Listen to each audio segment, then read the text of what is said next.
situations for over more than a decade and a half.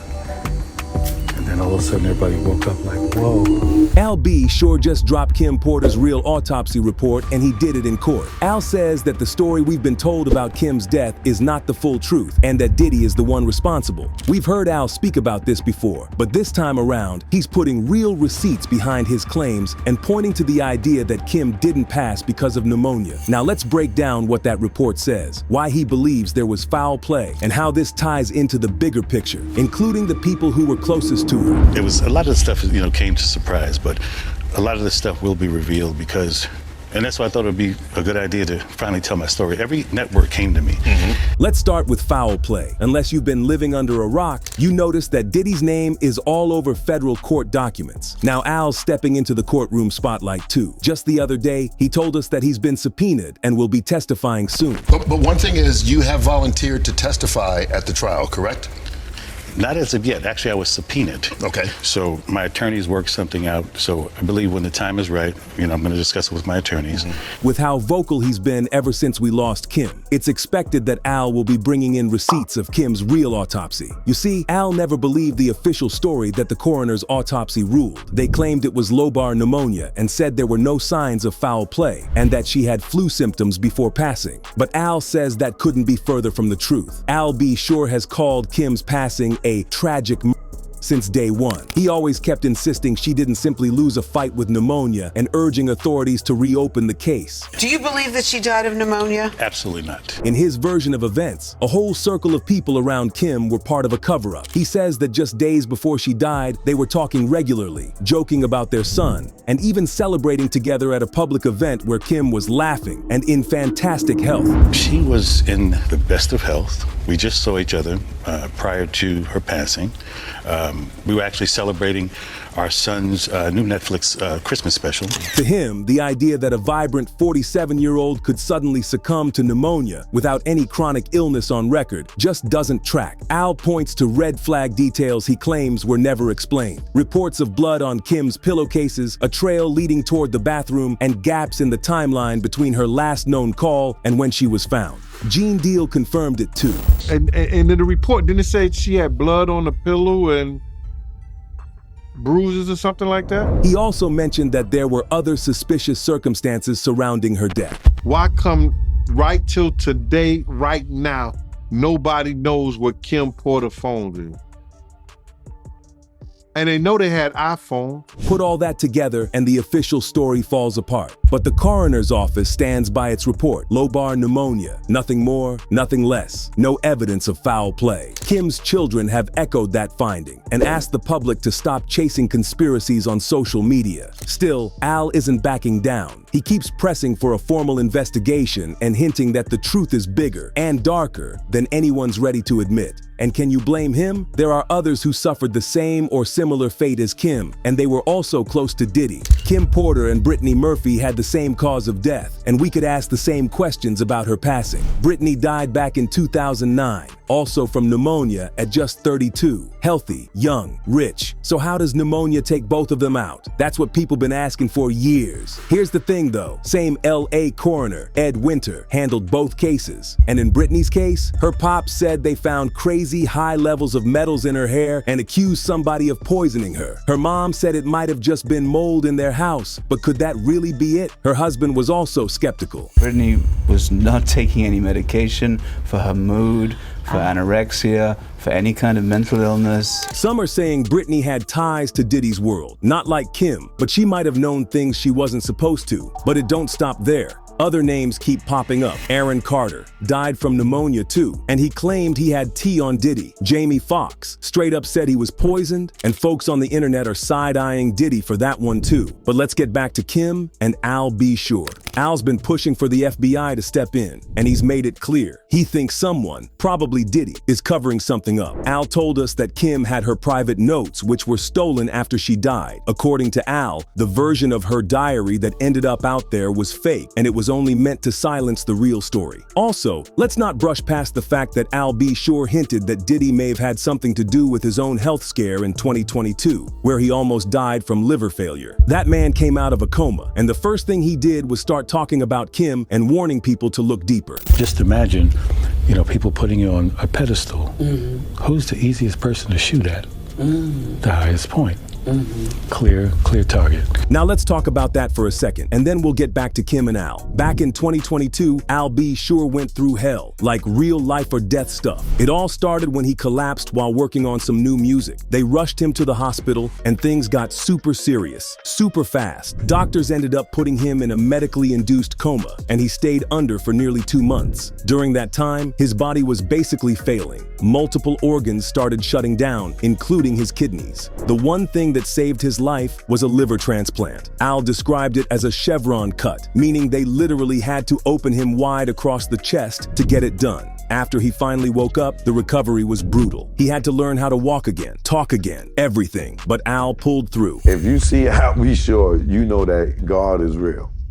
You know what I'm saying? Since then, Al has been heavily implying that his health scare wasn't just bad luck. He's hinted multiple times that Diddy may have been involved, suggesting some kind of foul play. He's tied his own health collapse to the same type of shady circumstances people whisper about when it comes to Kim's passing. Choke No Joke told us about it too. Didn't Al B Sure come out and kind of seemingly suggest that Diddy was a part of his stroke or what he had going on? And he I ain't want to say his name, but well, thank you. At this very moment, there's no official evidence to back those claims up. Al keeps saying that more will be revealed, either in his memoir, the Diddy trial, or an upcoming documentary. Even if the real autopsy hasn't hit the courtroom table just yet, don't be surprised if Al makes that move when the time comes. If he shows up in court and says the same thing that he's been saying publicly for years, it will seriously damage Diddy's image, especially now that his character is under the spotlight. But how would Al B Sure be in possession of all the real autopsy receipts? Well, he and Kim go way back. Before Kim got with Diddy, she was actually with Al B Sure. They had a son together, Quincy, and Kim once confirmed that Al's track Forever My Lady was inspired by her. According to Al, they were even married. He first mentioned that in a Fox Soul interview, saying he doesn't usually chase clout or attention, but when he posted a tribute recently, he casually referred to Kim as his ex-wife, something most people didn't know, since they never talked publicly about being married. Even after they split, they kept things cool. And if there's one person who's been consistent about questioning the circumstances around Kim's death, it's Al. He's been saying for a while now that something about it just doesn't sit right. In November of 2021, Al dropped a post saying Kim was running from someone or something before she died. And he even claimed he told her to call the FBI. But get this. After posting it, Al went back and edited the caption, changing it to say Kim was running a marathon. That edit had folks side-eyeing the whole thing like he either got spooked or was told to take it down. But there's more. Al also shared footage of the exact morning he found out Kim had passed. And y'all, he said it ripped the soul out of his body. He straight up said, "I do know very clearly that Kimberly didn't just check out all of a sudden over pneumonia. That's some BS." He even tagged Diddy in the post. He wanted him to see it personally.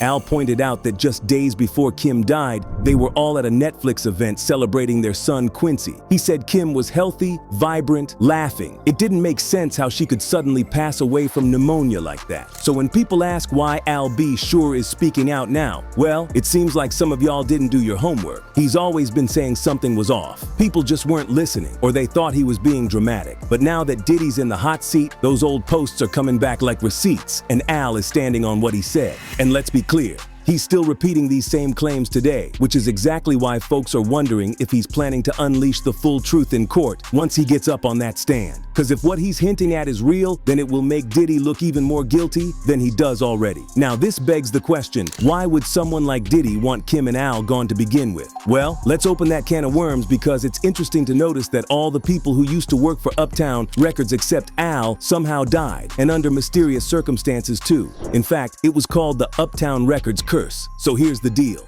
A lot of folks who came up under Diddy during his Uptown Records days have either passed away young or had some real shady situations happen. Andre Harrell, who literally gave Diddy his start, died in 2020 from heart failure. He was only 59. Heavy D passed in 2011 at just 44 from a pulmonary embolism after collapsing outside his house. Last but not least, Kim. She started out as Diddy's assistant at Uptown and later became the mother of his kids. She died in 2018. And don't forget the 19 1991 City College stampede, a celebrity basketball game Diddy and Heavy D promoted where 9 people died in a crowd crush. Those victims weren't Uptown employees, but it's still tied to that same circle, another tragic mark in the timeline. So is there really a pattern? Officially, all the deaths have medical explanations: heart failure, embolism, pneumonia. But some folks think it's too many coincidences. Like, why are all these people who came up around Diddy either gone or have been through hell? Nobody's proven anything, but the internet never forgets. It looked for the longest time that Diddy would get away with all the things that we both know and don't know about.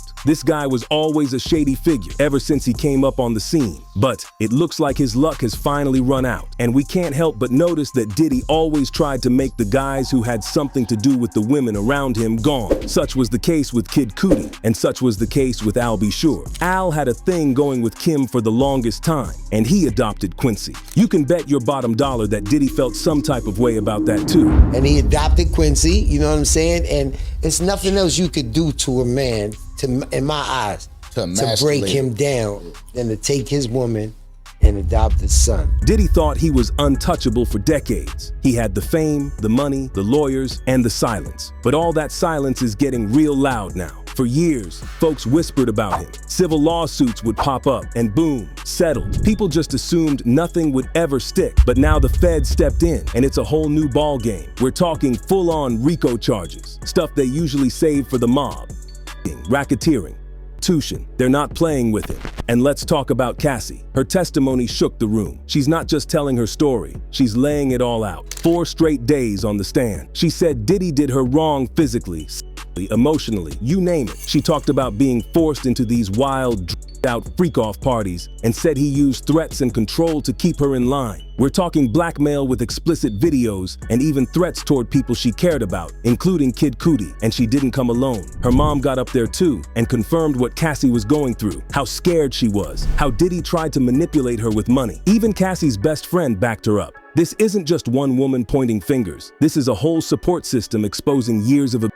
But that's just the beginning. Prosecutors say more people are coming forward. Former employees like Diddy's ex-assistant are spilling what they saw. Everything from how those parties were set up to straight up witnessing abuse.